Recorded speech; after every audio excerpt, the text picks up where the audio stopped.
4 times the charm. Is it?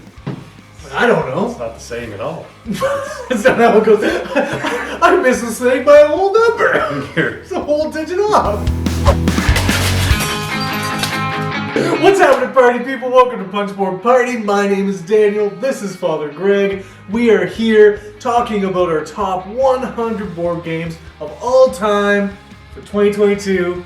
And this list, we are talking about our 70th to 61st favorite board game of all time. Yes. Are you loving doing these lists? I am.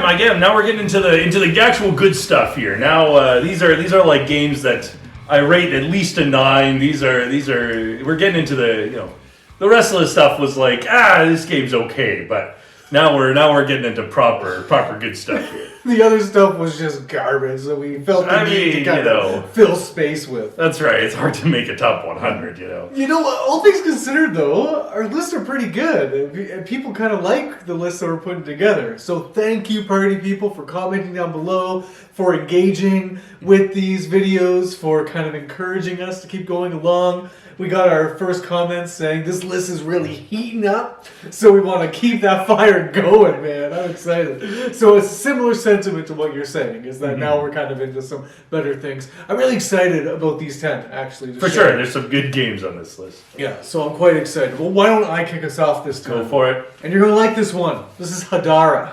Ooh! Yeah, so we are heating up. Ooh, yes. So Hadara, again, with the drafting games, I'm really enjoying drafting games. And this one is just kind of super cool in that you kind of have 2 rounds of drafting, essentially. So you have the first round of drafting where you are kind of constrained to a particular type of card that you'll be drafting for that round.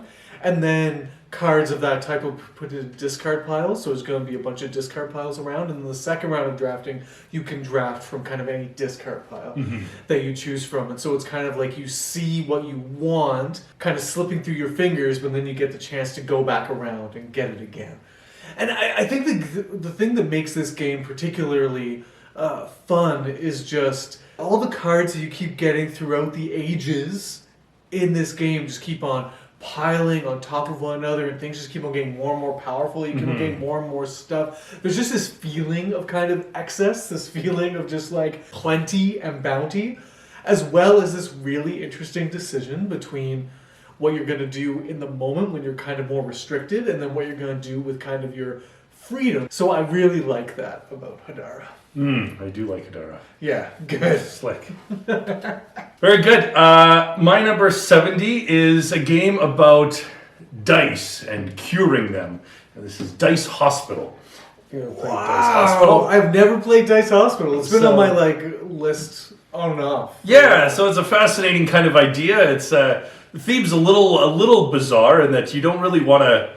You get points for curing as many dice as possible in one day, So you don't just want to cure lots of dice. You want to make sure they all leave the hospital at the exact same time, You got to set a record. Today we cured 20 people.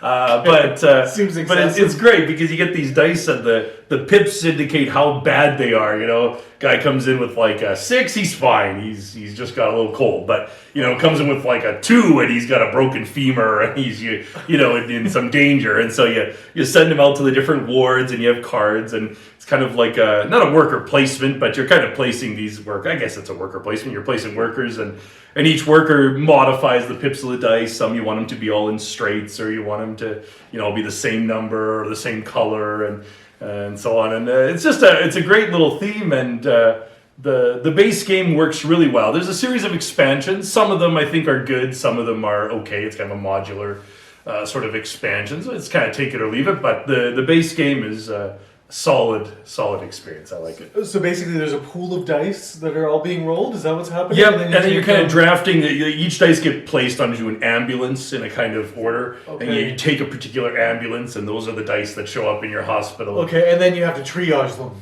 Yes, well you have to, each patient, the red are the people who are cardiac units, they're bleeding out. Oh, okay, Your yellow dice are your oncology patients. Your green are medicine or whatever. So, you send them to the renal lab and they go from a 4 to a 5. And that sounds quite fun. Yeah. I really like the idea of dice manipulation and like trying to figure things out and being kind of caught with a bunch of dice. Like I like that ambulance drafting thing, right? It's kind of like, well, you kind of get what you get. That's right. I'll work with it. I like that kind of stuff. That's cool. Dice Hospital. We'll keep an eye out. This next game for me is total recency bias. Okay. You're going to be so mad that's on my list. Starship Samurai. Oh my god. Wow. Okay. Let's do this.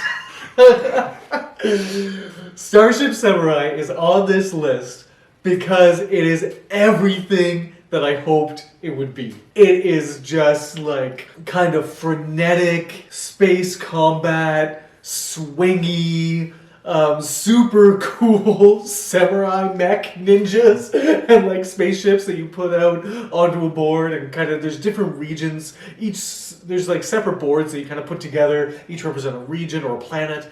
And then you just kind of put samurai starships and these kind of things in regions. And it's kind of your typical like conflict war game, and that you're kind of setting up where you want to contest or where you want to do well in a particular battle. And then you just play cards to kind of swing the battle in your favor.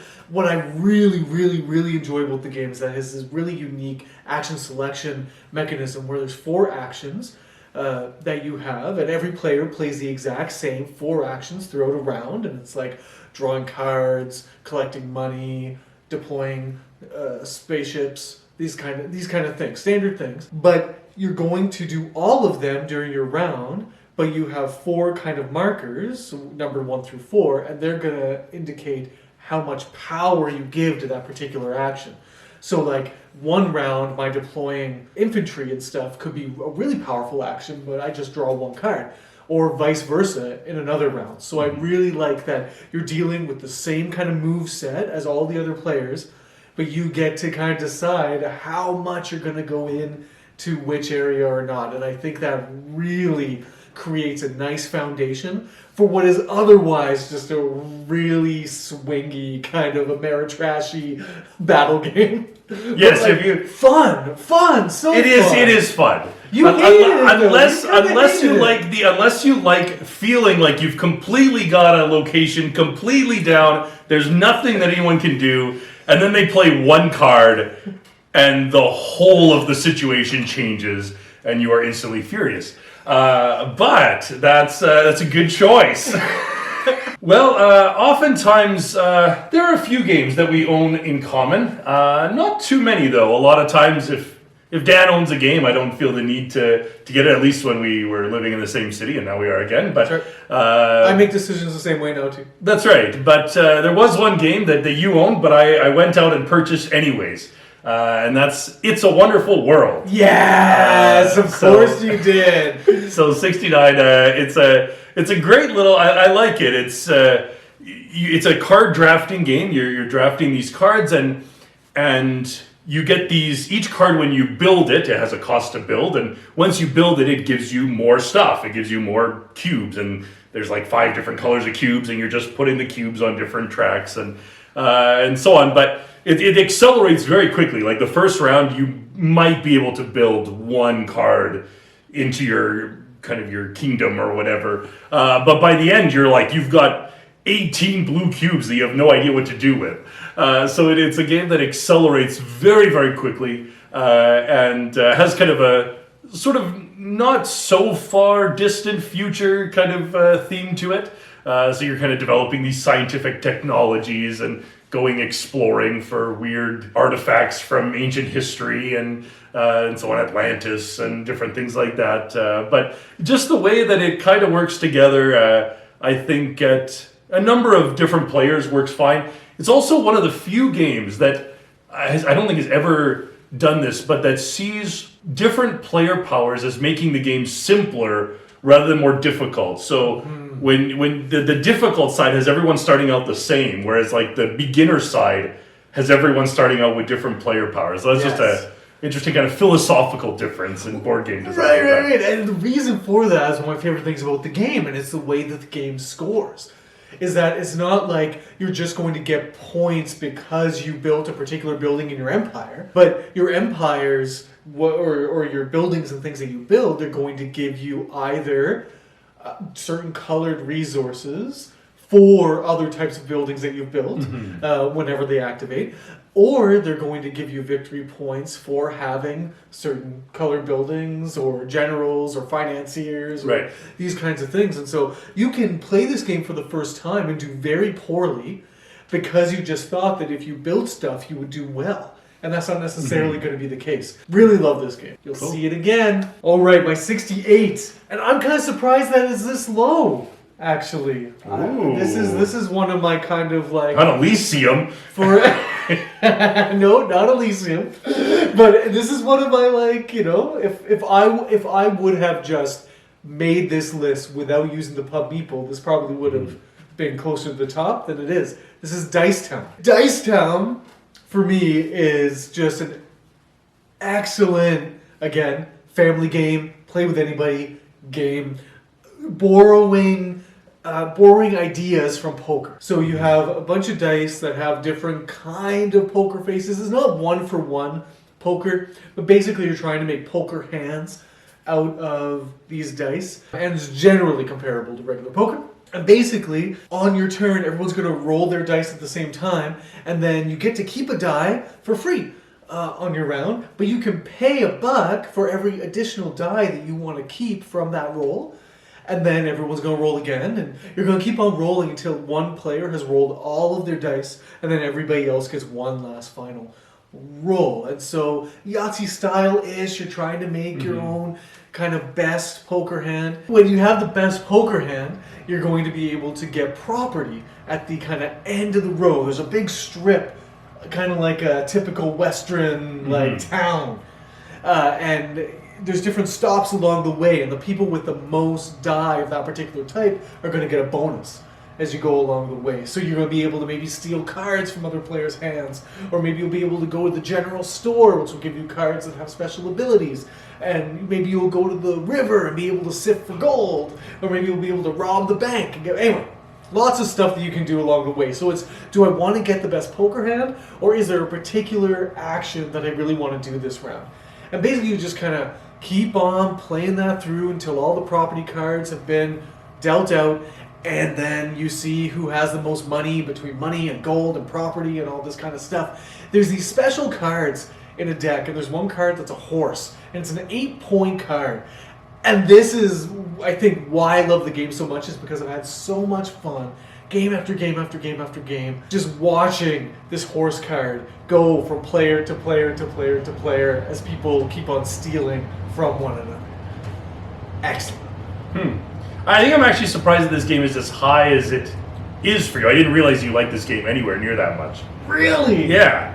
Oh my goodness. I bring it everywhere I go. Wow. Okay, so my number 68 is a deck builder race game. And this is the Quest for El Dorado. Okay. So I really, really like this game.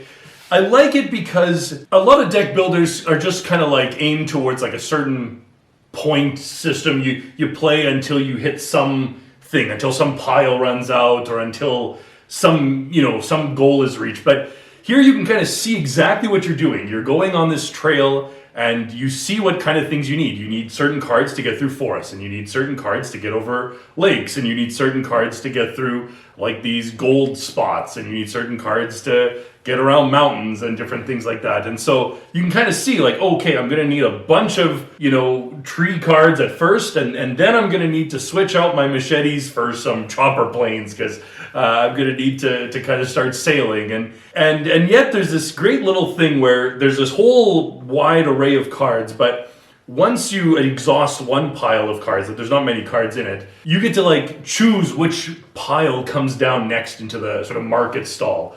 And so you can kind of really assess like, oh yeah, no, I want this card now. I'm going to need these cards in the future. And it's a very kind of introductory level deck builder. It's not complicated. It's very simple. you play this card. It lets you move through 3 forest spaces, and then you go, okay, let's do that.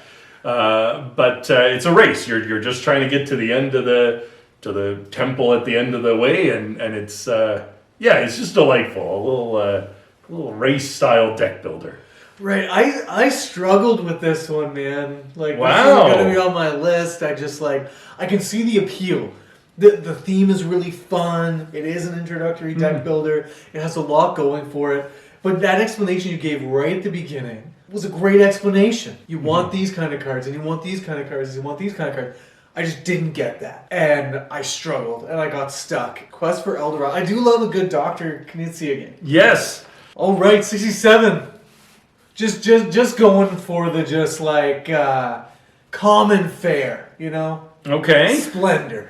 Oh, Just a good, nice engine builder, pure through and through. Right. I really, really love this style of game where your task is simple and the way to do it is also very simple, but also creates this kind of this feeling. I think what I love about these kind of light engine building games is this thrill or terror, depending on where you're at and how you're doing in the game amongst the other players.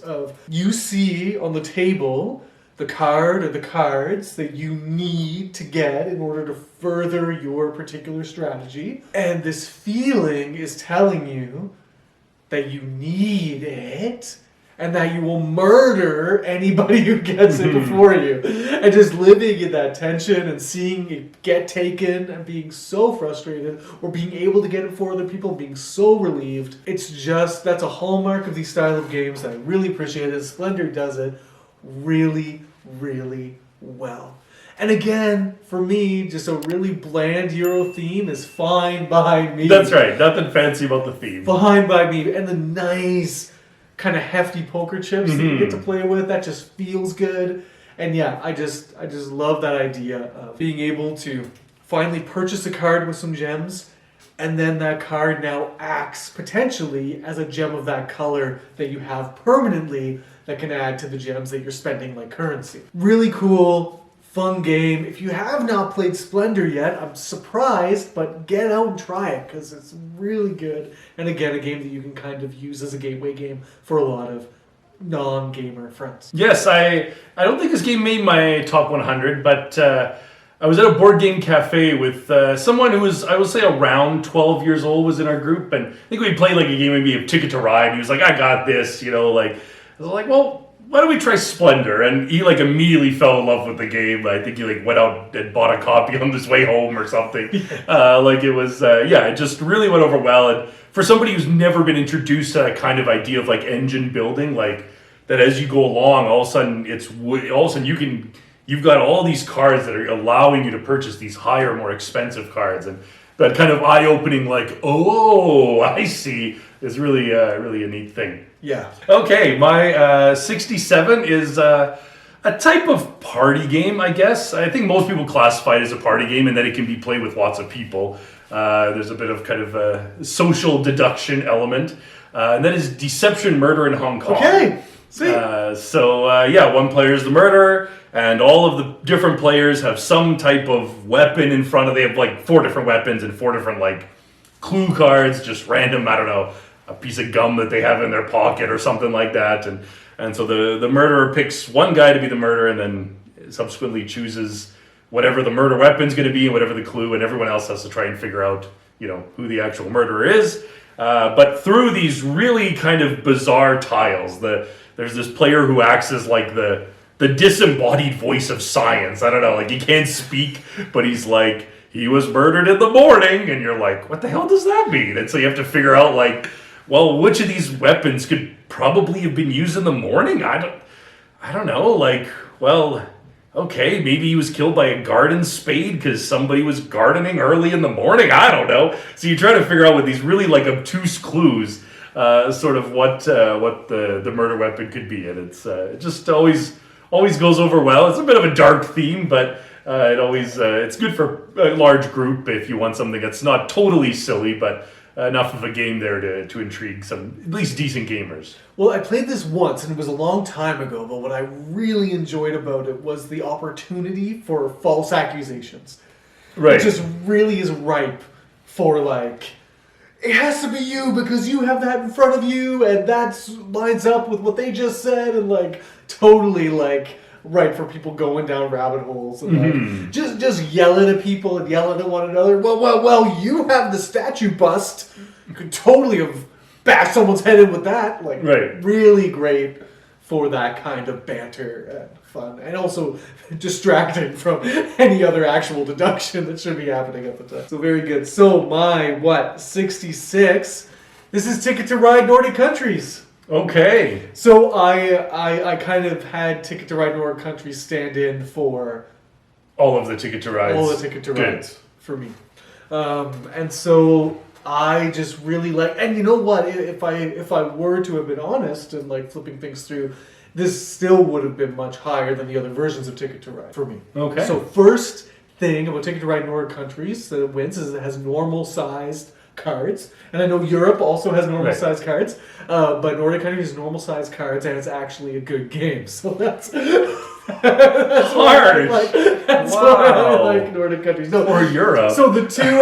The 2 and 3 player thing that Nordic Countries got going on is just very good for me, and typically what I was playing with, now we're playing with more 4 to 5 than we used to, but for a while there it was really 2 or 3 players is kind of what we had going on for a while, and I just really got to enjoy that game, and I like the winter vibe. Like, anything winter themed just goes up a point in my books. So again, this is Ticket to Ride. If you know Ticket to Ride, this is it. It's just a little bit more confusing because the town names are very hard to pronounce if you're not from overseas, if you're in North America. Or even if you're from Europe, they're not. Nobody knows what the friggin' northern town of Finland is called. Right. It's so it gets a little tricky that way, but otherwise, really solid game with a cool couple extra features, but nothing that would confuse too many people. Really like this edition of Ticket to Ride. For me, if you're gonna play Ticket to Ride, I want it to be done, fairly quickly. I want to be kind of in and out, so having just a low player count really helps with that. But again, at the same time, Ticket to Ride is such a solid game. The mechanism, again, it's that thrill of knowing what you need, searching frantically through a deck for what you need, getting what you need, cheering, and then accomplishing what you want to accomplish. Again, that feeling, Ticket to Ride has it in spades. Nordic Countries has a few extra flourishes that I really enjoy. Ticket to Ride Nordic Countries. I'm surprised that this is your favorite Ticket to Ride. I too put all the Ticket to Rides just in one category when I was ranking them, but I don't think Nordic Countries would have been even in my top 5. Really? No, I love Nordic Countries, man. Wow. Cool. Yeah. Just like, again, now they have like 2-player specific, little like 15-minute games. New York and Amsterdam and things like that. So now, but I haven't played those, so I don't know. They might replace Nordic Countries for me, but I'd like to play those too. Actually, I haven't played those either. Cool. My number 66, I think, is a game that you've played, although you maybe didn't play it much, and I don't think you really liked it. And that's because it was a war game, and that's Undaunted Normandy. I did not actually play it. Oh, okay. I owned it, learned it, sold it. Wow. Because I just didn't get to the table. A lot of work for no fruit. Wow. So Undaunted Normandy is a nice... I mean, I don't play a lot of heavy war games, but I do have a few. I like history, and I like kind of the concept of war games. If a war game was simple and easy for me to get into, I would be all over it. And that's what attracted me to Undaunted Normandy. It's a kind of campaign-style game. You can really play any map you want, but they kind of give you a progression through a series of 12 different campaigns. There's some asymmetrical startups. You all have the same abilities on both sides, but you might start with mortars, and I start with some snipers, and so we start sort of asymmetrically. We start with different areas of the battlefield and so on, and kind of simulating through World War II. And it's just a very slick, kind of basically deck builder, a very simple sort of deck builder with some dice rolling. I mean, it's a war game, so you're going to roll some dice, and sometimes you're going to hit, and sometimes your sniper is going to miss at point blank range, and you're going to curse everything that's holy. But it's a great it's a great experience. I mean, I've experienced some real highs and real lows in this game. We had a great campaign of it, so that's awesome. You know, I'd be open to trying it, of course. I was like drawn to it. That's why I owned it for a hot minute. But yeah, no, I'm excited to hear that it's good. All right, here we go. 65, Tzolk'in, the Mayan Calendar. You haven't even played it. That's true, I haven't. You don't know. I knew you were going to give me grief for it, but you don't have to. You don't know. I've only been told that this game is the worst for somebody who has AP.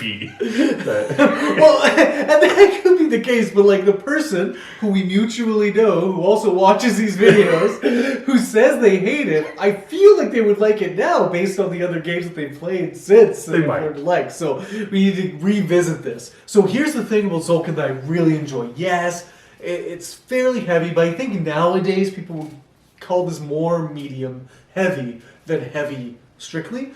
But it does have quite a few things going on. But the main centerpiece that you'll notice is this big giant gear in the middle of the board that's connected to some adjacent gears.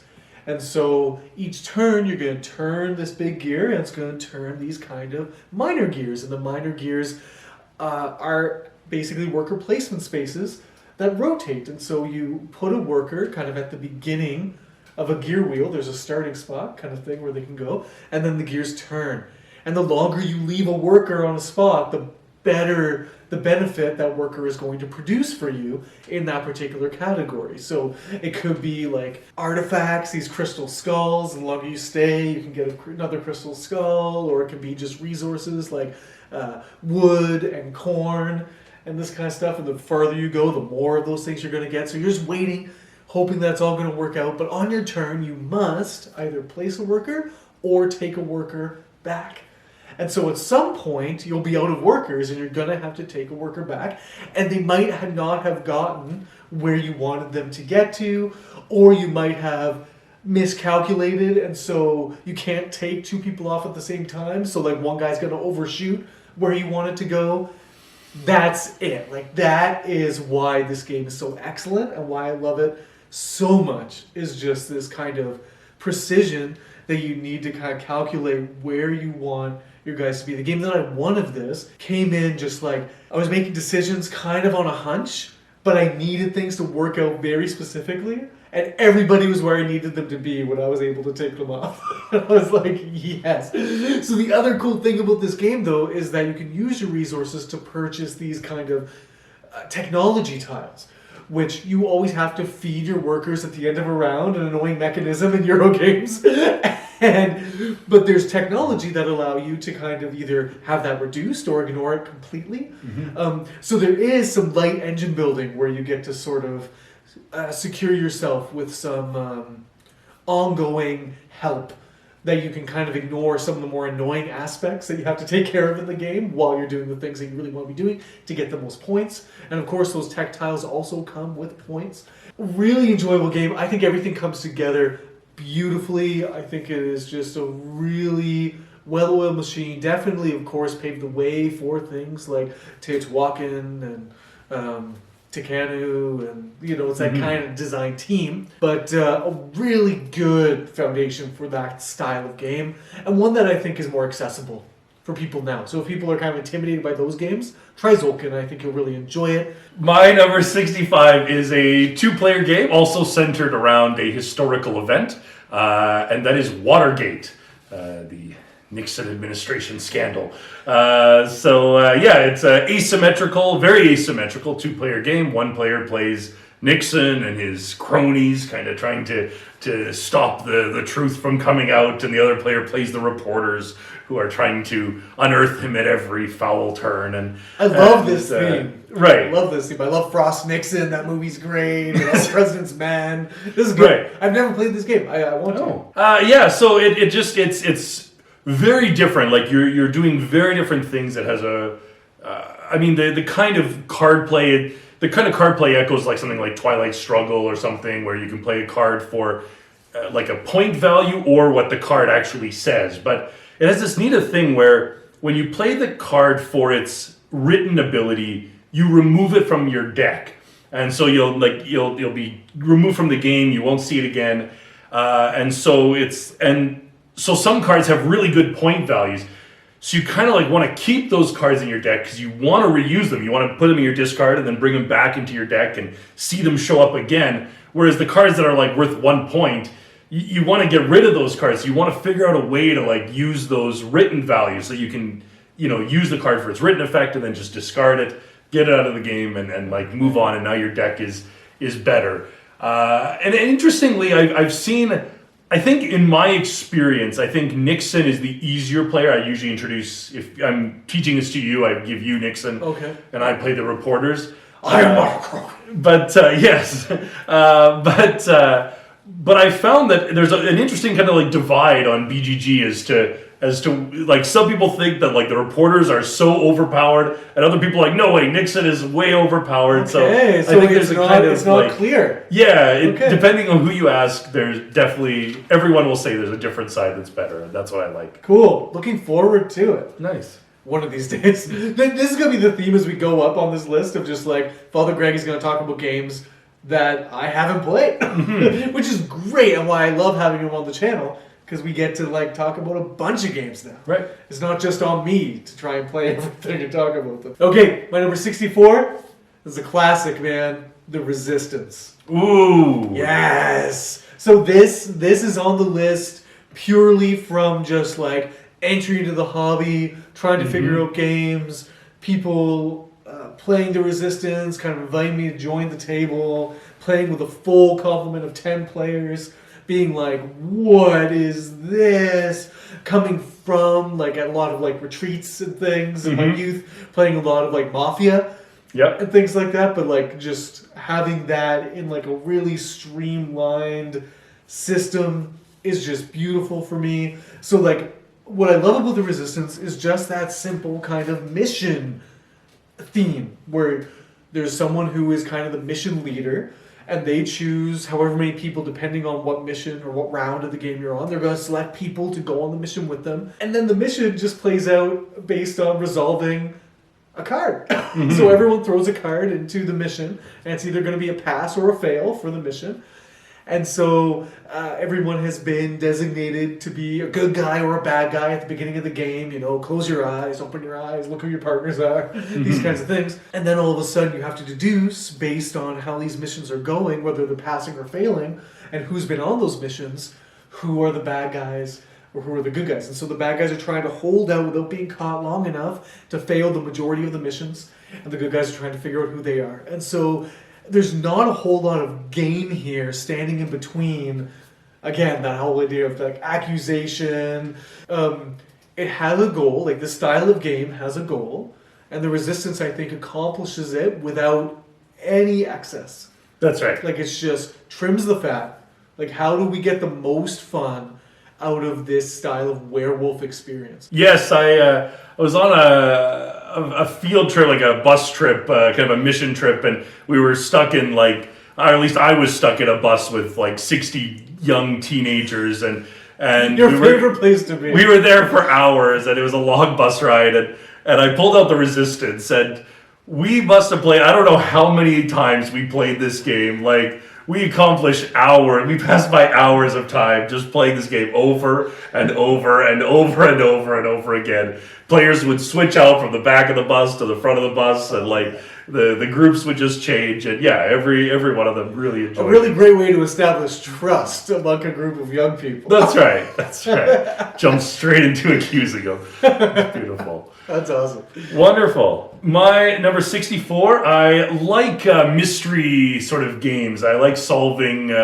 crimes. I like sort of games that have a little sort of mystery element. I like narrative games that kind of lead me along a kind of a series of narration.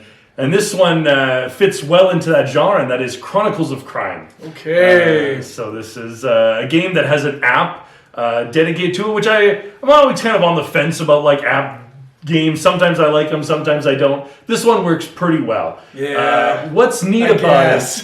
What's neat about it is that the adventure changes based on what evidence you have. So you go to somebody and you talk to him the first time and he doesn't know anything. But then finally you find a piece of evidence and then you go back to him and you're like, well, what about this piece of evidence? He's like, oh, sorry, I didn't realize that. And so all of a sudden his story changes and then you kind of grow deeper into the story as you kind of get into it. So the app allows for a kind of deeper mystery, a kind of more real thing that you might see on like a good like TV show or something that isn't immediately apparent in like just a straight like board game physical component.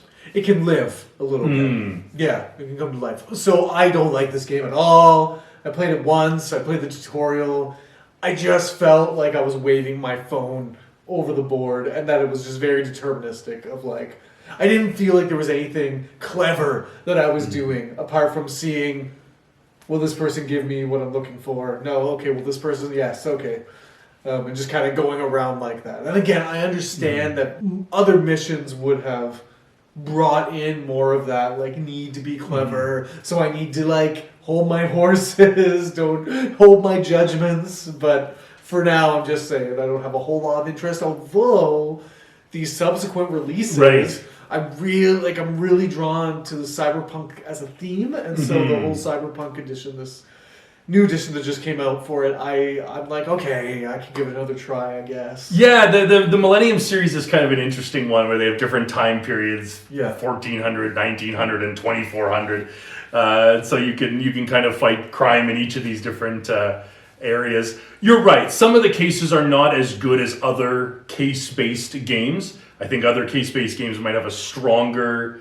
But yeah, some cases are really good, some cases are okay. But on the whole, it's a very unique system. So for its system, okay, my number 63. I was surprised that it was this high on my list. I guess I just kept on picking and pub people, and away it goes. But I've decided why it's as high on the list as it was, and it's for the pure innovation that it brings to deck building. This is Runestones by Rudiger Dorn. Okay, so this is a fairly simple deck builder where you are these druids and you're kind of working your way along the board and you're collecting these rune stones, and when you get a certain amount of rune stones you are going to be able to get little helps or abilities that help you do the deck building thing faster. And so basically how the deck building works in it is that you are going to be playing cards in order to build rune stones, essentially, make them. But there's different card types, colors, that correspond to the different colored rune stones. But when you play a card, you have to play two cards. And you do the ability of both cards, but then you have to discard one of the cards from the game. Like you trash one of the cards. So every time you make a play, if you're not, so either in the game you're drawing cards or buying cards from a row, or you're playing cards. And every time you're playing cards, your deck is thinning out. So if you're kind of on a spree of playing cards, you're going to kind of get gummed up pretty soon without having any cards in your hand. And you always have to discard the highest card. So it's always this, like, you're always getting rid of the more powerful of the two cards that you're playing. So it's this really kind of tricky puzzle, but again, there's always your option to get more cards, so you're not totally stuck. So it does have this really interesting, like a normal deck builder, you're always getting better. You're always getting better. This has this, like, you're getting better and now you're back. You're getting better and now you're back. Like, it's always having you kind of reset your position based on getting rid of the best cards that you've acquired. So, really interesting way to play a deck builder. Your brain just has to work very differently. It makes it a lot more tactical, which I appreciate because I've always found myself better at tactical games than strategic games. If I decide on strategy early on, I can be pretty good at pulling through a strategy. I've been getting better at games that are more strategic in the long game, but it's taken me a while. But I've always had a knack for what is my best decision right now. I've been good at games that kind of benefit you for making those decisions in the moment, and this is one of those games. So I really appreciate Runestones. It's definitely going to be a hit or a miss for people. I don't think this is going to be necessarily like, this innovation is excellent. It's a unique innovation that it's going to work for some people. It's not going to work for others. Some people are going to think it's cool, like me, and like working with the puzzle. Some people are going to think it's really frustrating that you're always kind of 2 steps forward, 1 step back. Is this a new game? Yeah, 2019, 2018, something like that, yeah. Well, my number 63, it could be in the running for one of the ugliest or least appealing board game covers.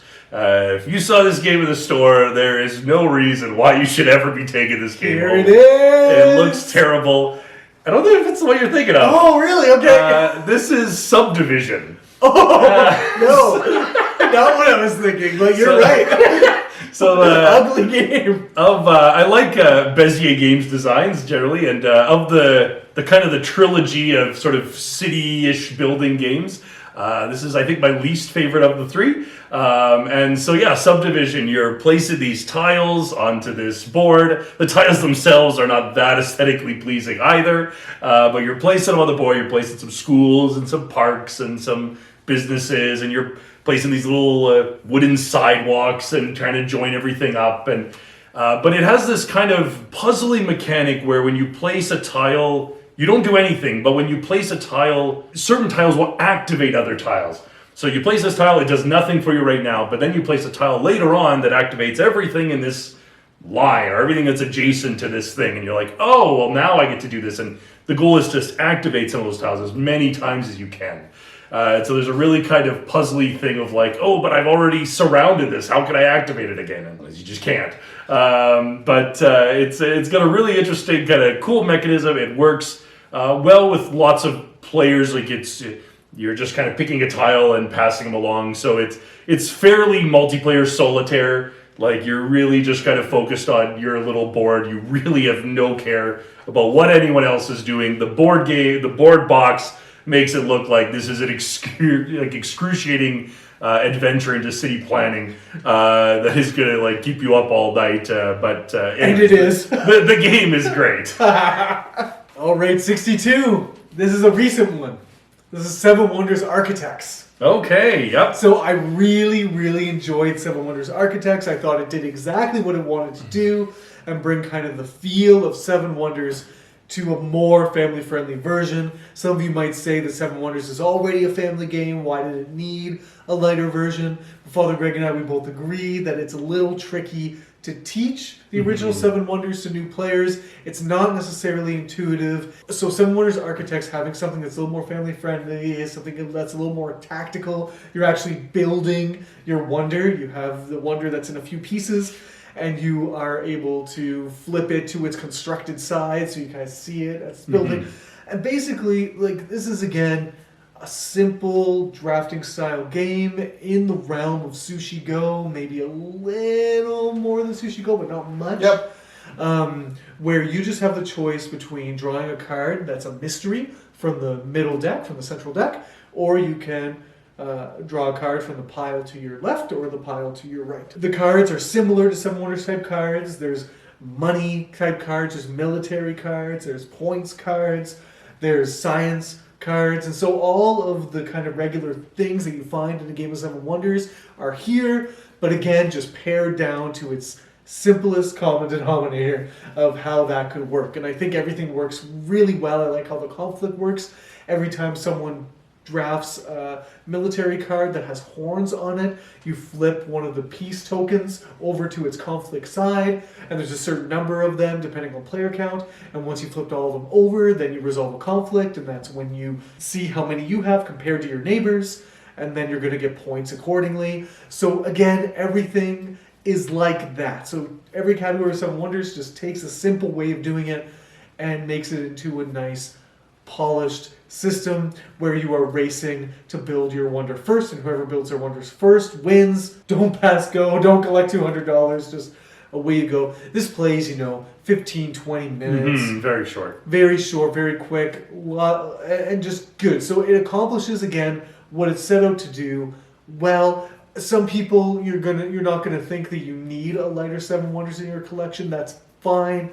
I feel a need for it. I see the need. I appreciate having it in my collection. I'll go to this more than I will regular Seven Wonders, although I love regular Seven Wonders, and we'll see that later, I'm sure. My 62 is a game that you taught to me not that long ago, just maybe a couple months ago, and that is The King is Dead. Yes! I didn't think it was going to make it on the list! Oh yeah, I love The King is Dead. It's I like area control, along with like narrative games. Those are like my two sort of go-to babies, and because we talked about a few things that were suspect in the game, some mechanical issues maybe, and I wasn't sure. Yeah, so I'm happy. I'm very happy. It's a really interesting kind of. Every player essentially, aside from a few, perhaps one or two cards, basically is only going to have the same amount of cubes. So every turn you take a cube off the board, but you're trying to get cubes into certain provinces. You're trying to get like majorities, but every time you take a cube out, you're making that more difficult. And so there's this sense where like I'm trying to put a bunch of red cubes onto the board, but every turn I'm also taking a red cube off the board, because what you take off the board is like what you're investing in. And so it's like, well, I want to have the most red because I think red's going to win, so I'm going to take red cubes off the board. And then you're like, well, but now I'm taking all these red cubes off the board. Now red's got no cubes on the board, and now it's going to lose.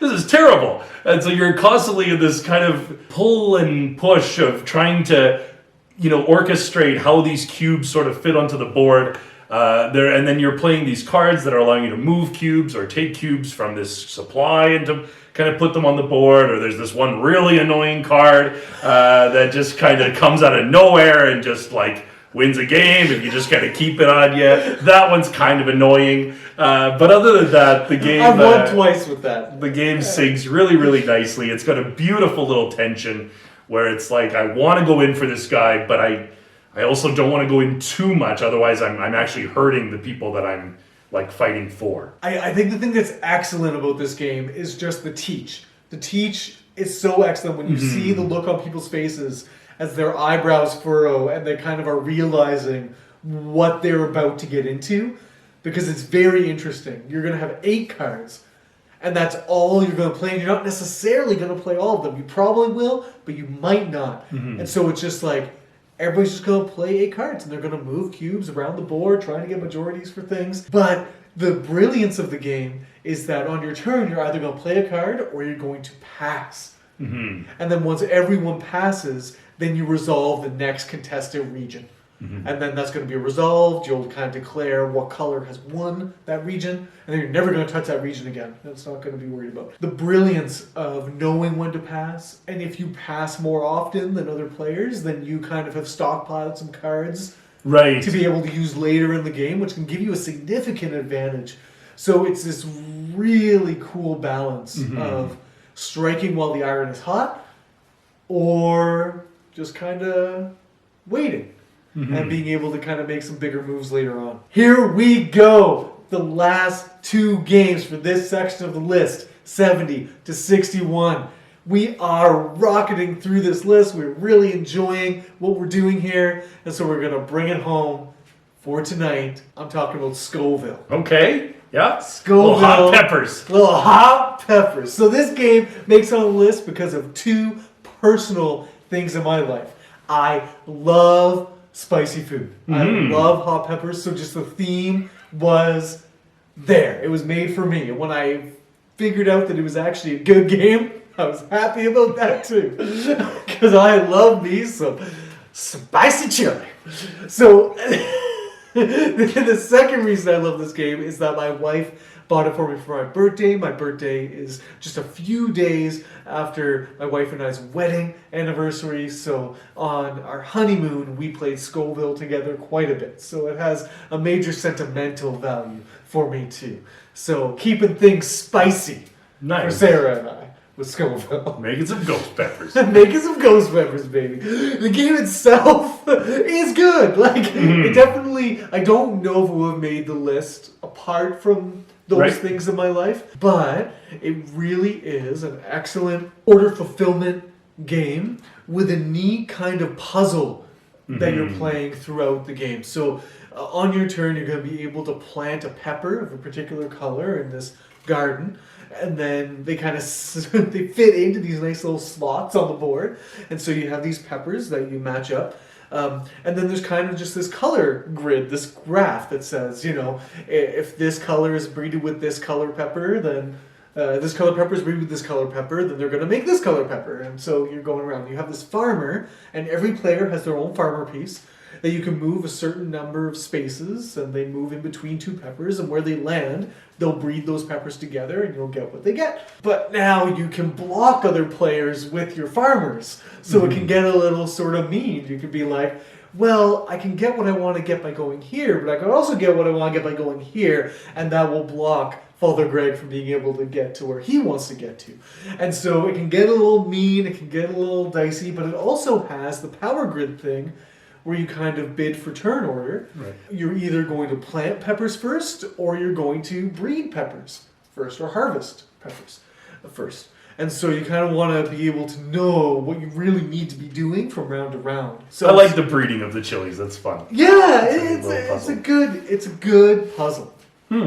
Cool. My last one is probably one of my go-tos if I'm going into a night with gamers where there's like 5 or 6 players. So if it's kind of a bigger group, but they're all kind of, you know, they want something that's not a party game. They want something with a little bit of meat to it. And that's Libertalia. Wow. So Libertalia. Soon to be re-implemented. Really? Yeah, Jamie Stegmaier, okay. Stonemaier Games. They got a whole new facelift on the thing. Okay.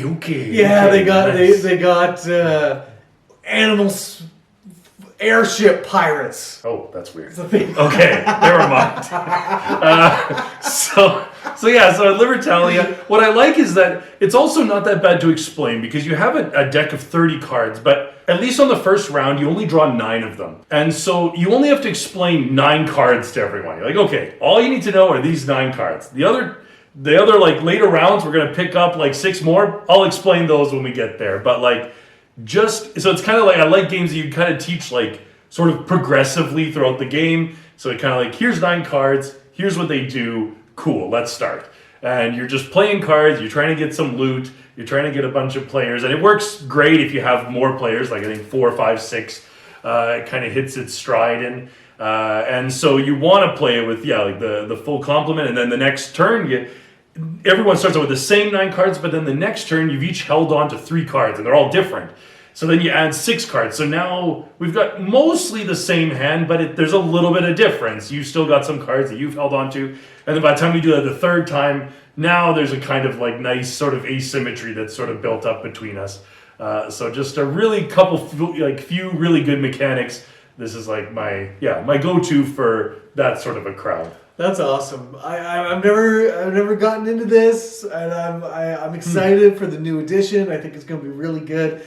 I own this for a brief period of time. Amazon was selling this and Roll for the Galaxy at very cheap prices, and so I picked them both up, and then I sold them because I was moving, and away we went. But I wish that I had the opportunity to play this, and I feel like I do because I feel like you probably own this game. I do. So we just gotta do that. Just gotta get 5 people together. Okay, sweet. We can do that. All right, party people. So that is our 70th favorite game to our 61st favorite board game of all time. And we are happy to be here with you talking about board games. We love talking about board games. Party people, let us know what you think of our picks down below. Add your own kind of input into what games that you are really loving, you are really enjoying playing. Please like the video, it helps a lot. Please subscribe to the channel, that helps a lot. And please share this video on whatever platforms you have influence if you actually like us. You can just tell other people that you kind of like us. That can be your thing. I kind of like these guys. And then just send it out, because that's the way that we're going to get into more people's palms and be able to share the love and joy of board games that we have with you and with them and with everybody.